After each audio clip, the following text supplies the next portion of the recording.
Commander Val stood before the great window of the Galactic Conquered Chamber and watched ships drift past like silver fish in a dark ocean. Behind her, the holographic orders still glowed in the air, and she had read them 3 times already.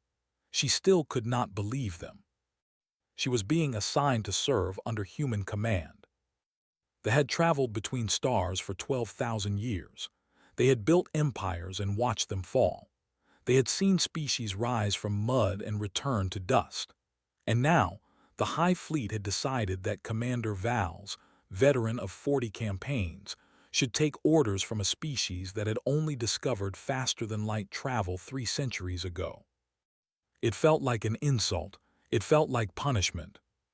Her second officer, a young male named, entered the chamber with his scales rippling in the colors of confusion. He had seen the orders too. "Commander," he said carefully, "there must be some mistake. The humans they are children. They live barely 100 years. What can they possibly teach us?" Vals turned from the window. She was tired and her bones ached with the weight of her 400 years. The High Fleet does not make mistakes. They make decisions we do not understand. There is a difference. But to serve under mammals. "Enough," Val silenced him with a look. "We have our orders, we will follow them. That is what do." She did not tell that she shared his shame.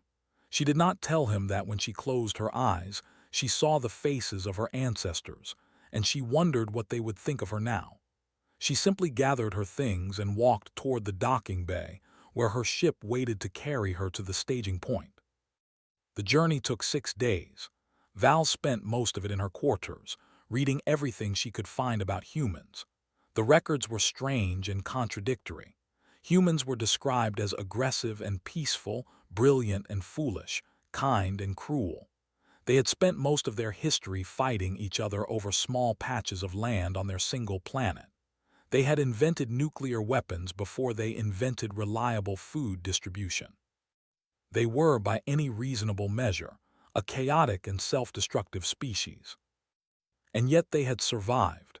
They had reached the stars. They had joined the galactic community and in 300 years had become a voice that other species listened to. Vals did not understand how. The staging point was a small station orbiting a dead moon. When Val's cruiser arrived, she counted the ships already gathered there. Vessels, sleek and ancient, cruisers with their distinctive crystal hulls, syndicate mercenary ships, ugly but functional, and the human fleet. She had expected something primitive.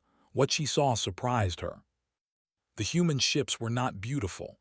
They were blocky and angular, covered in weapons and armor plating. They looked like they had been built by people who expected to be hit and wanted to hit back harder. There was something honest about them, something real. Admiral met her in the station's command center. He was smaller than she expected. Humans always looked fragile to her, with their soft skin and their breakable bones. But when shook her hand in the human fashion, his grip was firm, and his eyes held steady on hers. "Commander Vals," he said, "thank you for coming. I know this assignment wasn't your first choice." Vals blinked. She had not expected honesty. "Admiral, I am here to serve the mission. My personal preferences are not relevant." Smiled. It was a tired smile, the smile of someone who had not slept well in many nights. "Fair enough. Let me show you what we're facing." He led her to a holographic display table.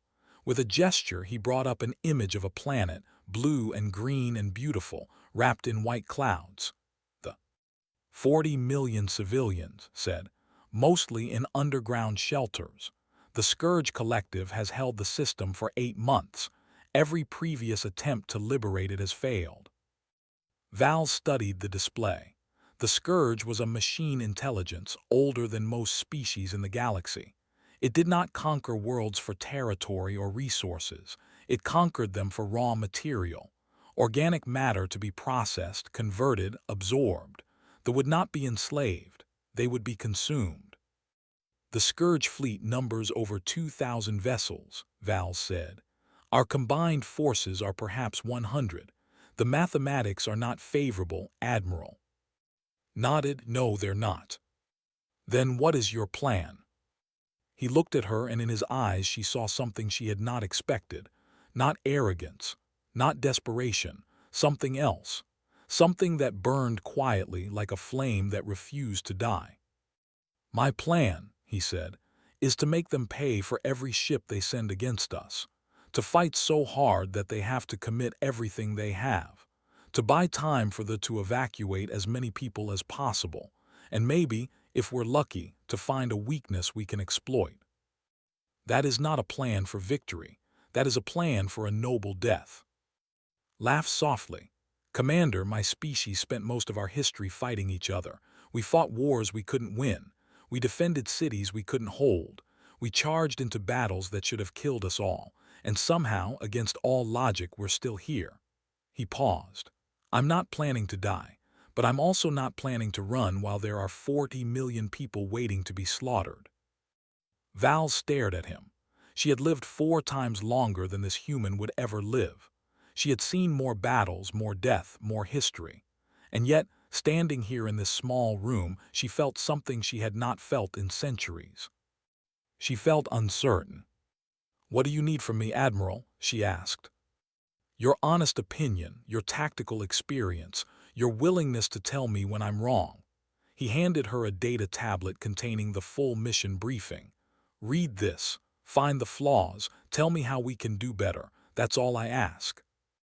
Vals took the tablet. As she turned to leave, she heard speaking quietly to another officer in the corridor outside. "Serving under short-lived mammals," muttered. "This is a shameful day for our people." Vals paused at the door.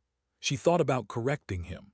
She thought about the fire she had seen in Admiral's eyes and the strange feeling it had stirred in her chest. But she said nothing. She walked past without a word, the data tablet heavy in her hands, and returned to her ship to study the impossible mission that lay before them. That night, alone in her quarters, Vals read the mission briefing 3 times. She searched for hope and found none. The numbers were clear. The outcome was certain. They were all going to die. And yet, when she finally closed her eyes, she did not dream of death. She dreamed of Admiral's tired smile and the quiet fire in his voice when he said, "I'm not planning to run." For the first time in many years, Commander Vals did not know what to believe. The Scourge forward garrison hung in the darkness between asteroids like a metal spider waiting for prey. Vals stood on the bridge of her cruiser and watched the enemy formation on her tactical display. 200 machines, destroyers, carriers, and one massive processing ship that would convert any captured vessels into raw material for more Scourge units. The Coalition fleet had gathered at the edge of the asteroid belt. 112 ships from 5 different species, all waiting for orders from Admiral. Vals expected him to follow standard doctrine. Every spacefaring species used the same approach against the Scourge: form a unified wall, advance slowly, destroy the enemy piece by piece. It was safe. It was predictable. It took time, but it worked. Did something different. "We're going to break into wolf packs," he announced during the pre-battle briefing. His voice came through every speaker on every ship in the fleet. "Small groups of 3 to 5 vessels, each with independent objectives. We hit them from all directions at once. We keep moving. We never let them pin us down." The commanders exchanged looks of disbelief. Fleet Admiral, the highest-ranking officer after Vals, spoke for all of them. "Admiral, this is chaos. The Scourge will pick off your scattered groups one by one. You will lose half your fleet in the first hour." "Maybe," admitted, "but we'll destroy their command ship in the first 10 minutes. And without coordination, the Scourge fights like individual units instead of a collective. That's when we win." "This is suicide," insisted. "With respect, Fleet Admiral, suicide is sitting still and letting them concentrate fire.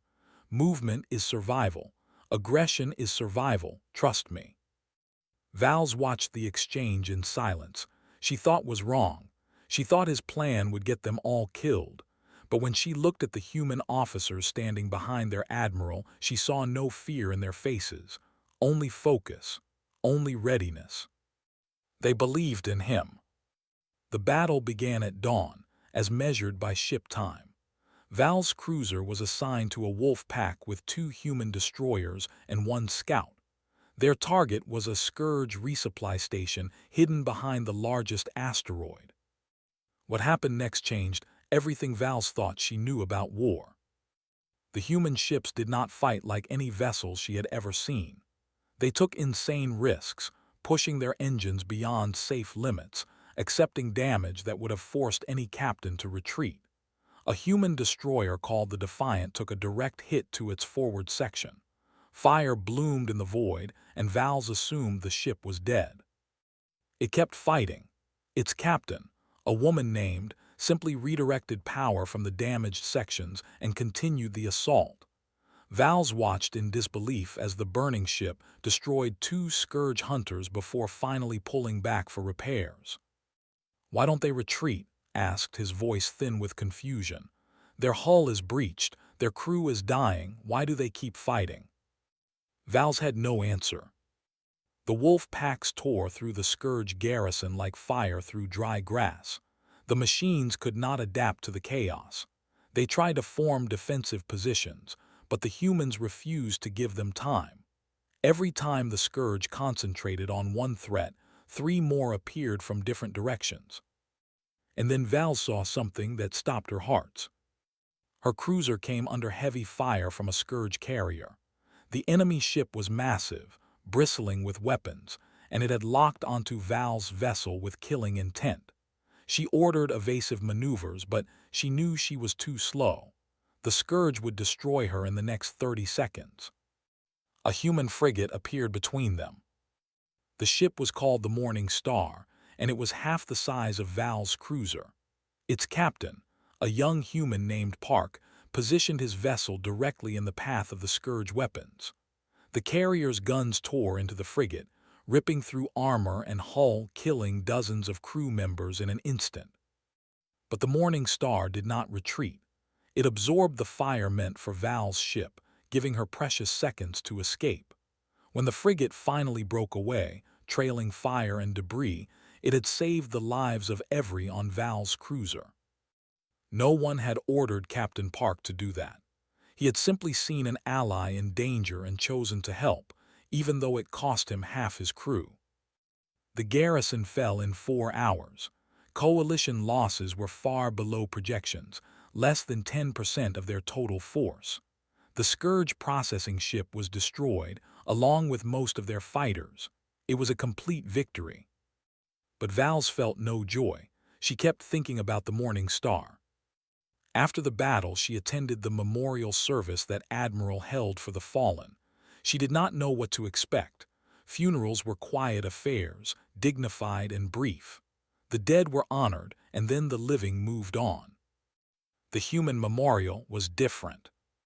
Stood before a holographic display showing the faces of every human who had died in the battle. 43 faces, 43 names. And as Val's watched, the Admiral spoke about each one of them. Private Sarah, no relation to the Admiral, who had volunteered for the dangerous mission because she believed in protecting the innocent. Lieutenant Commander James, who had served for 20 years and was planning to retire next month to be with his. Ensign Maria Santos, only 19 years old, who had died pulling wounded crew members from a burning compartment. He knew them all, every name, every face, every story. Val stood in the back of the room and felt something crack inside her chest. Around her, humans wept openly, holding each other, sharing their grief. They did not hide their pain. They did not pretend to be strong. They mourned their dead with a fierce and terrible love. Found her after the service. His scales had shifted to the pale color of confusion, and his voice was quiet. "Commander, I saw a human pilot during the battle. Her ship was destroyed, but she survived the crash. She was badly wounded. The medics tried to evacuate her, but she refused. She made them wait until she confirmed that her were safe." He paused. "She died on the transport. She spent her last minutes worrying about others. Vals looked at her young officer and saw the same confusion she felt in her own heart. They don't even live long, continued, struggling with words. 100 years, maybe less. Why would they spend their short lives so freely? Why would they die for strangers? Vals thought about Captain Park and the Morning Star. She thought about the burning destroyer that refused to retreat. She thought about Admiral speaking 43 names with the tenderness of a father remembering his children. I don't know, she admitted. I don't understand them at all. That night, Vals sent a message to her family on the. She told them she was safe. She told them about the battle and the victory. But she did not tell them about the question that burned in her mind, the question she could not answer. What kind of species loves strangers enough to die for them? And what did it mean that she, a commander of 400 years, had never once considered doing the same? She lay awake for hours, staring at the ceiling of her quarters, and wondered if everything she believed about strength and wisdom and greatness was wrong. The main Scourge fleet arrived on the 5th day, and Vals understood immediately that everything had changed. She stood on her bridge and stared at the tactical display, counting enemy ships until the numbers lost all meaning. 2,000 vessels, 3 massive dreadnoughts, each one larger than a small moon. Fighters and destroyers and carriers stretching across the void like a metal ocean. The forward garrison had been nothing. This was the true enemy. The coalition fleet had lost ships in the first battle. They now numbered barely 100, against 2,000. High Command has authorized a strategic withdrawal, Fleet Admiral announced over the command channel. His voice was flat, already defeated. All coalition vessels are ordered to retreat to the secondary staging point. We will regroup and plan a new approach. Vals watched the Scourge fleet advance toward Prime. Below those dark ships, 40 million civilians waited in underground shelters. Children, families, entire communities who had done nothing wrong except exist in a galaxy where machines consumed organic life. If the coalition retreated, the Scourge would reach the planet in 6 hours. Processing would begin immediately. Within a week, there would be nothing left of the except raw materials and silence. Admiral's voice cut through the channel. Negative, human forces will not withdraw. The channel went silent. Vals heard sharp intake of breath, heard the rustle of confusion from officers across the fleet. Admiral said carefully, you do not have the authority to countermand High Command. I'm not countermanding anyone. I'm making a choice. My ships, my people, my decision. We stay. You will die, all of you. Maybe, but we won't run while there are children waiting to be slaughtered. Vals closed her eyes. She thought about her own children, grown now and scattered across space. She thought about the long years of her life, the battles she had won, the honors she had earned. She had always believed that survival was the highest goal. Live long enough to gather wisdom. Preserve yourself so you can serve again tomorrow.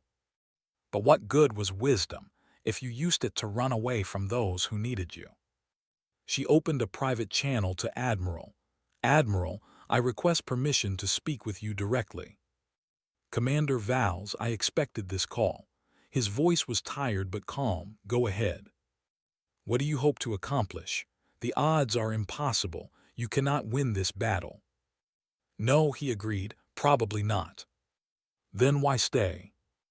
There was a pause. When spoke again, his voice was different, softer, more human. Commander, I have a daughter. She's 16 years old.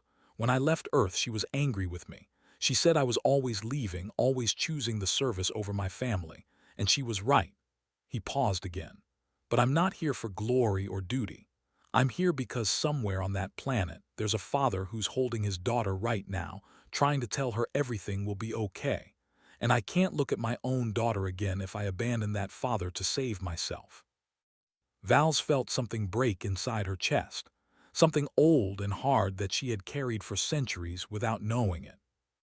That is not logical, she said. No, it's human. The The channel closed. Val stood alone on her bridge, surrounded by officers who waited for her orders. Through the viewport, she could see the Scourge fleet growing larger as it advanced. Death was coming for all of them. Approached her station. "Commander, the withdrawal coordinates are ready. We can leave in." "Delete them." Froze, "Commander. Delete the withdrawal coordinates. We're staying." "But Commander, the High Command." Val's turned to face him.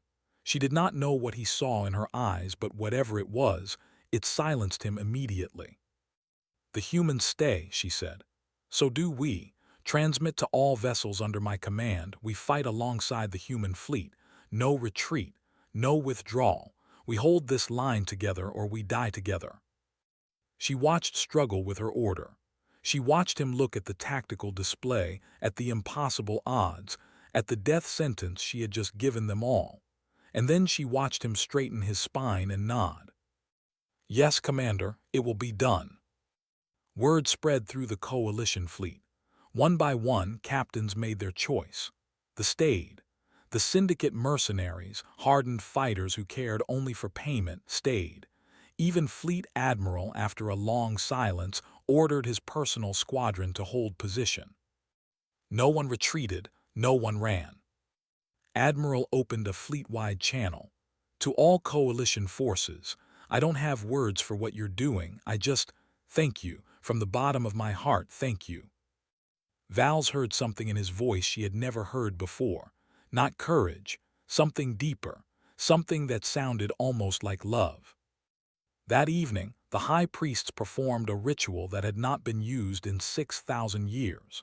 They gathered in the sacred chamber of the flagship and spoke the ancient words, and when they finished, Admiral received a message in formal script. "The human fleet is hereby recognized as those who stand beside us in the final dark. This honor has not been granted to an alien species in 6. May your spirits burn bright, and may your names be remembered when the stars grow cold." Read the message aloud to his crew. Val's heard his voice crack on the last words. She spent the final hours before battle walking through her ship, speaking with her officers and crew. Many of them were afraid. Some of them were angry, but none of them asked to leave. "Commander," one young ensign said, "I joined the fleet to see the galaxy. I never thought I would die so far from home." Val's placed her hand on the ensign's shoulder. "None of us expected this, but we are not dying for nothing. We are dying so that others might live. There is no greater purpose." The ensign looked at her with eyes full of fear and hope. "Do you really believe that, Commander?" Val's thought about Admiral and his daughter. She thought about the father holding his child in the darkness below.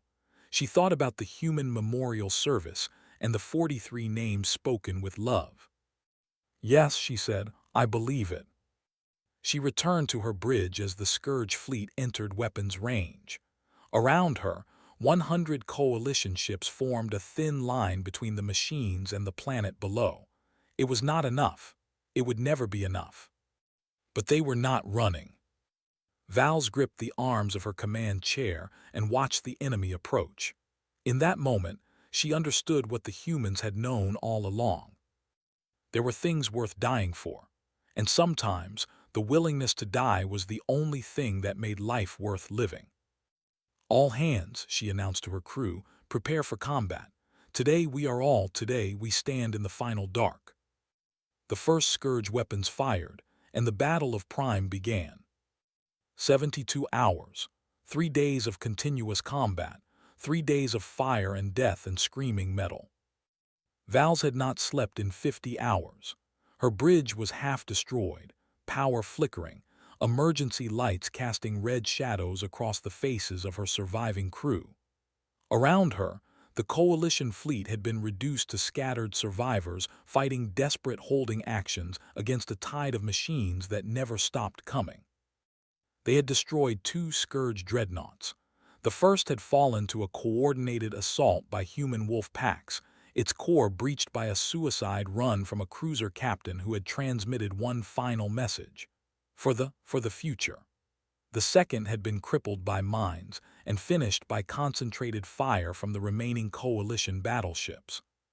But the third dreadnought still advanced, and they had nothing left to stop it.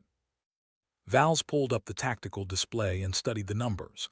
11 Coalition ships remained combat-capable, 11 out of more than 100. The human flagship, the UES Thermopylae, was among them, but barely. Its main propulsion was gone. Its weapon systems were operating at 30%. Admiral was commanding from a backup tactical station, his main bridge destroyed by a direct hit 12 hours ago.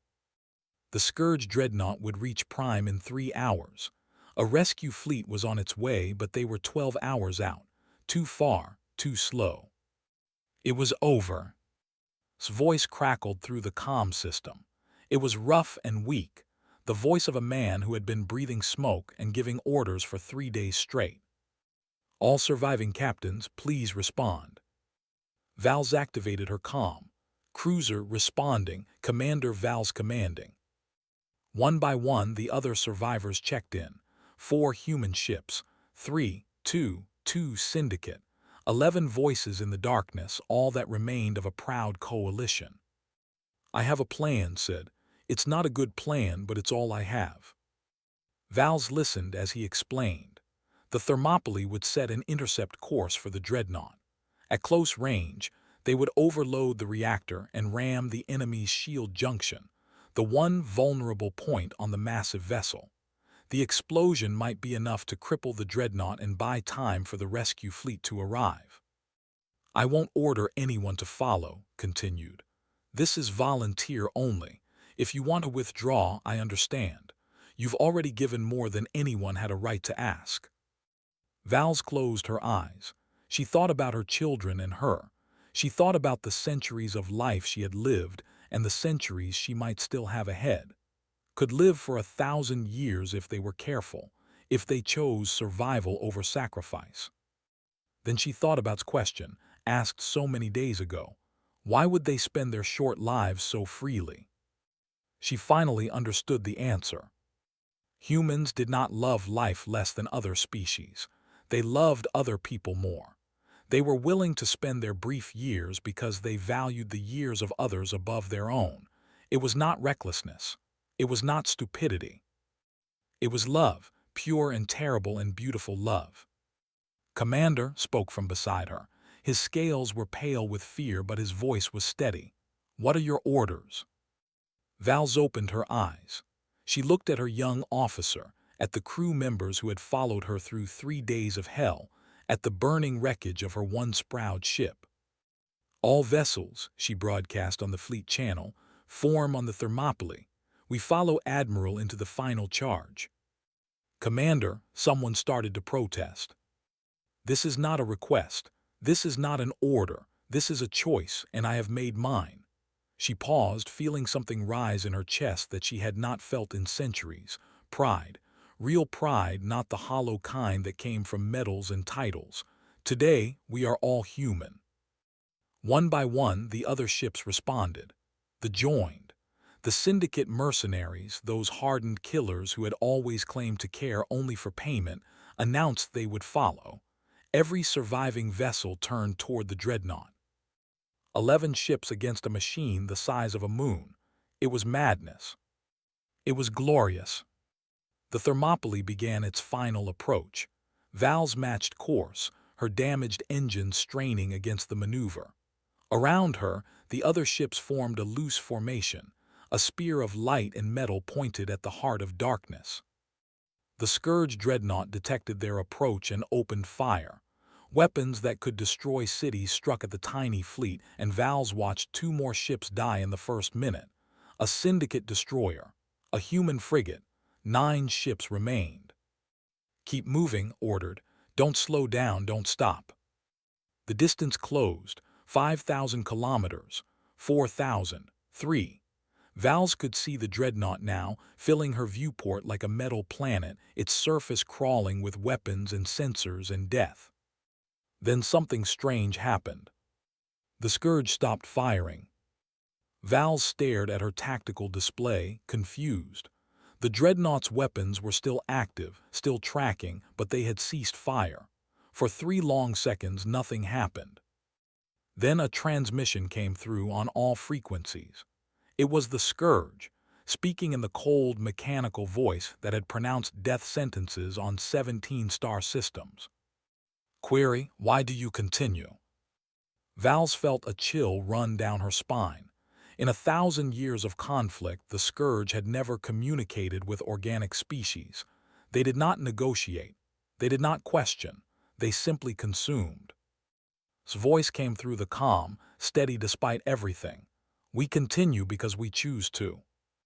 Logic dictates retreat. Survival probability APPROACHES 0. Organic behavior pattern not recognized. Explain. You want an explanation. Laughed, and there was something wild in it, something free. We're not fighting because we think we'll win. We're fighting because there are 40 million people on that planet who deserve a chance to live. We're fighting because running away from evil doesn't make you safe. It just means the evil catches someone else instead. Sacrifice without survival benefit, behavior inefficient, not computable. No, agreed. It's not efficient, it's not logical, it's not computable, it's human. The Scourge fell silent. Its weapons remained frozen, targeting systems locked but not firing. In 1,000 years, it had never encountered organic species that charged towards certain death. It had consumed countless worlds, harvested billions of lives, and never once had it faced prey that refused to run. It did not understand. For the first time in its ancient existence, the Scourge hesitated. And in that hesitation, the Coalition found their chance. Now roared, full acceleration, everything we have. The 9 surviving ships surged forward. Vals pushed her engines past every safety limit, feeling her ship shake and scream around her. The Dreadnought's weapons came back online, but too late. The Coalition was already too close. A human destroyer reached the shield junction first. Its captain, a young woman named Tors who had never commanded a combat mission before this war, rammed her vessel directly into the Dreadnought's weakest point. The explosion tore a hole in the machine's defenses. Tors is down, someone shouted. Keep going, ordered, through the gap now. More ships followed. More explosions. More deaths. Vals lost count of the lives being spent, the sacrifices being made. She only knew that she had to keep moving, had to reach the target, had to make this mean something. The Thermopylae reached the exposed junction. Its reactor was already critical, rigged to explode on its command. Through the chaos, Vals saw the human flagship, burning and broken, slide into position against the Dreadnought's hull. Its last transmission was not a battle cry. It was quiet and personal, meant for someone far away. Tell your mother I'm sorry I missed your graduation. I love you. Make something beautiful. Then the Thermopylae's reactor exploded, and the universe went white. Val's ship was thrown backward by the blast wave. Systems failed. Crew members screamed. For a long moment she was certain she was dead. But when the light faded and her vision returned, she saw something that made her heart stop. The Dreadnought was crippled. Its forward section was gone, vaporized by the explosion. It was still alive, still dangerous, but it was no longer moving toward Prime.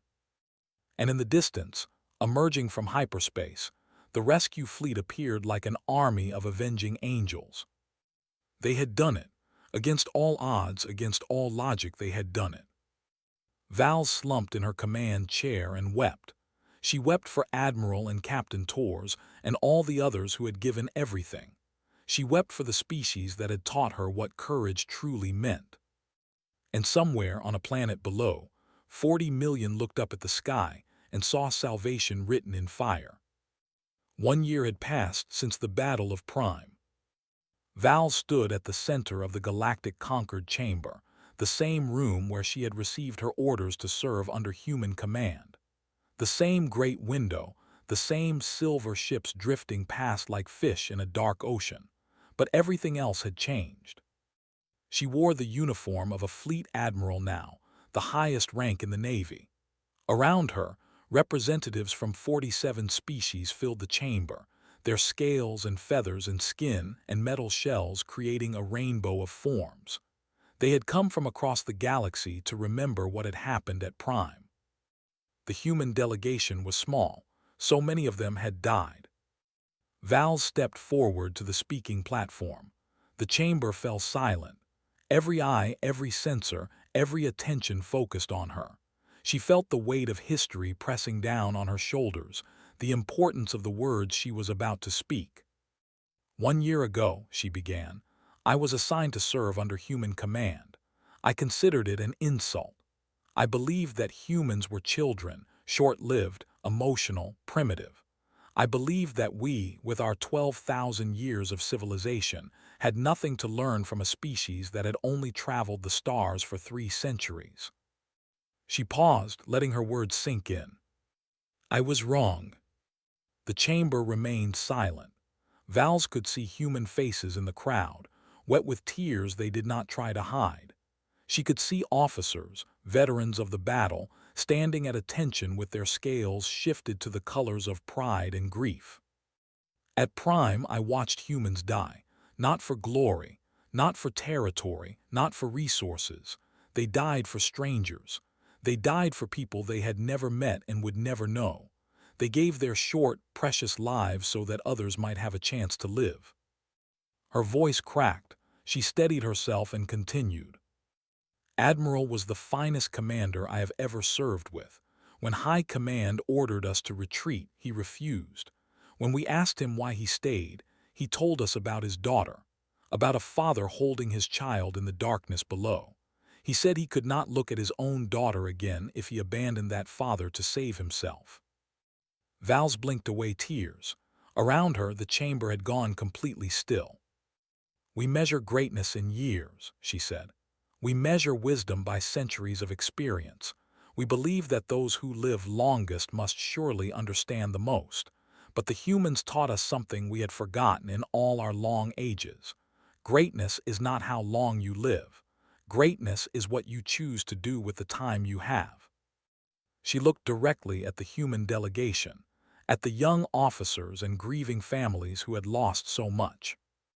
And if you choose to spend your brief, precious existence standing between darkness and those who cannot defend themselves, if you choose to love strangers enough to die for them, then you are greater than any empire that ever endured.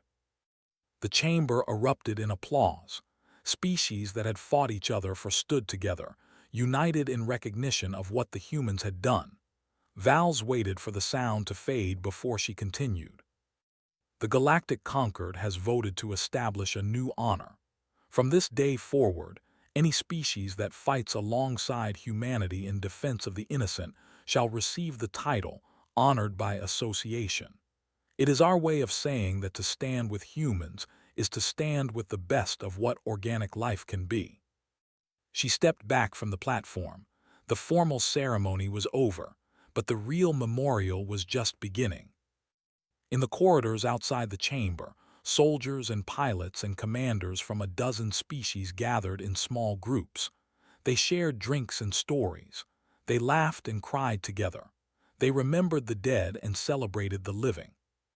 Vals found herself standing beside a human officer, a young lieutenant who had survived the final battle in a damaged escape pod.